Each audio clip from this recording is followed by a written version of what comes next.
Foi dado o primeiro passo para o início da restauração do famoso Solar dos Arizes, prédio histórico em Campos.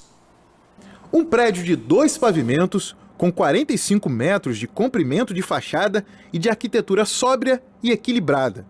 Palavras de um dos proprietários mais famosos do Solar dos Arizes, o historiador campista Alberto Lamego. Quase um século depois, o que chama a atenção de quem passa pela BR-356, entre Campos e São João da Barra, não são as dimensões, mas o estado de conservação do imóvel. Situação que pode mudar diante do contrato assinado nesta terça-feira para evitar que mais um prédio histórico de Campos seja derrubado pelo tempo. O contrato com a empresa responsável por dar o primeiro passo na restauração e preservação do Solar dos Arizes prevê um investimento na casa de 3 milhões de reais. A previsão é que a contratação do serviço seja publicada no Diário Oficial até a próxima sexta-feira. Há quase 2 décadas, Humberto participou da última obra feita no solar, serviço que o mantém de pé até hoje. A gente já perdeu muita coisa da originalidade desse prédio, né? Como eu sempre digo, nós temos hoje uma restauração, qualquer que seja o profissional e qualquer que seja a equipe, nós temos hoje uma restauração pior do que teria sido feito há 1 ano atrás, há 2 anos, há 10 anos ou o que seja, né? A cada dia que passa, a gente perde mais elementos originais dessa construção e por isso eu digo, vamos comemorar? Sim, mas de forma comedida e ver exatamente o que vem para nós de retorno desse recurso que está chegando em prol do Solar dos Arizes, né? O solar foi tombado pelo IPHAN em 1940.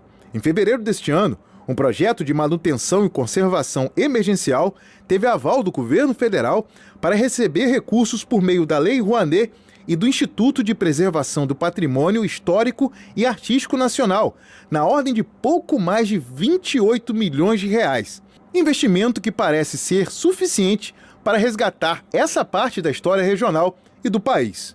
Essa é uma etapa inicial para se fazer uma contenção e do avanço dos danos e após isso vem a parte de concomitante a isso, a parte de projetos, né, projetos de arquitetura, os projetos complementares, aprovações nos órgãos oficiais e tudo mais, né, e para depois a execução da obra propriamente dita. O solar é famoso por receber figuras ilustres como o imperador Dom Pedro II em 1883, e até pelo que não aconteceu no imóvel, segundo os historiadores. Solar dos Arizes é conhecido como Solar da Escravizaura e é triste a gente ter que falar para as pessoas que nem a novela foi gravada lá, nenhuma das versões da novela e nem o romance de Bernardo Guimarães foi ambientado lá. Ele fala que foi em Campos, mas não que foi no Solar dos Arizes.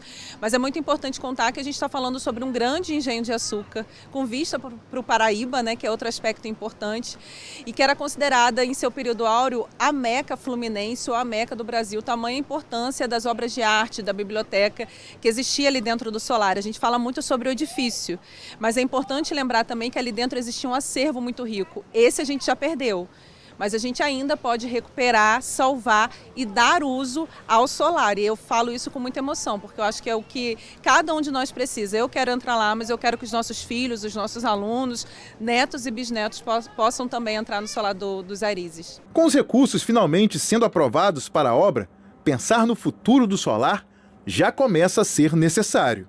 Eu espero muito que a gente possa ter ali no entorno uma área de parque, uma área de convivência, uma área que final de semana a gente consiga ir, que lá dentro a gente tenha um museu de exposição, mas um museu também de imersão interativo.